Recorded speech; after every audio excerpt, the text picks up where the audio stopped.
अस्सलामुअलैकुम। आज मैं आप लोगों के साथ चिकन पकोड़ा की रेसिपी शेयर करने वाली हूँ। बहुत मज़े का चिकन पकोड़ा बनकर तैयार होता है।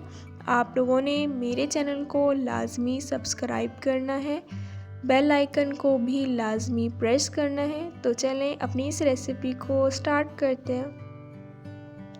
आधा किलो हमने चिकन ले लिया। बाउल में हम इसे ऐड कर देंगे। 2 टीस्पून वाइट नमक की ऐड कर दूंगी। 4 टीस्पून वाइट विनेगर। चिकन को जो है हम पहले वॉश करेंगे। अच्छे तरीके से हम मिक्स कर लेंगे ताकि चिकन पे जो खून लगा होता है वो अलहदा हो जाए। अच्छे तरीके से हमने इसे मिक्स कर लिया। पानी से इसे अच्छे तरीके से वॉश कर लेंगे। बाउल में मैं चिकन ऐड कर दूंगी। 1 टीस्पून मैंने नमक की ऐड कर दिए। 1 टीस्पून कुटी हुई लाल मिर्च का पाउडर। हाफ टी स्पून हल्दी। 1 टीस्पून चाट मसाला ऐड कर दिया। 1 टीस्पून धनिया पाउडर। 2 टीस्पून चिली सॉस की ऐड कर दूंगी और 2 टीस्पून सोया सॉस की। स्पाइसेस जो हैं वो आप अपने टेस्ट के अकॉर्डिंग कम या ज़्यादा ऐड कर सकते हैं। 3 टीस्पून इसमें हम दही की ऐड कर देंगे।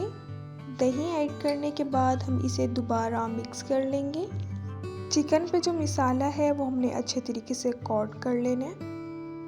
आधा घंटा हम इसे कवर करके रख देंगे। फ्राई पैन में मैं कुकिंग ऑयल ऐड कर दूंगी। ऑयल को हम गरम कर लेंगे। एक हम चिकन का पीस उठाएंगे, इस पे मैं तिल लगा लूँगी। चिकन पकोड़ा जब बनता है तो इस पे तिल लाजमी डाल दें, इससे इसकी काफ़ी ज़्यादा अच्छी सी लुक आ जाती है। अगर आप इसे स्किप करना चाहते हैं तो आप इसे स्किप भी कर सकते हैं। इसी तरह हम सबको फ्राई कर लेंगे। आंच जो है हम मीडियम से भी कम रखेंगे।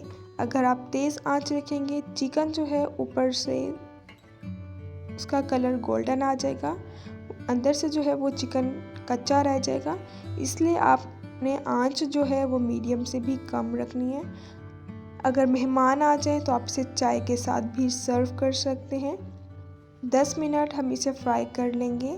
10 मिनट हमने फ्राई कर लिए। चिकन हमारा सॉफ्ट भी हो गया। ऑयल में से हमने इन्हें निकाल लिया। मज़ेदार सा जो हमारा चिकन पकोड़ा है वो बनकर तैयार हो गया है। बहुत ही ज़्यादा मज़े का अंदर से ये बिल्कुल सॉफ्ट और जूसी बना है।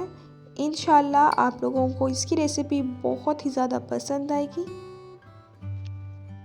अब मिलूंगी आप लोगों से अपनी नेक्स्ट वीडियो में, तब तक के लिए अल्लाह हाफिज़।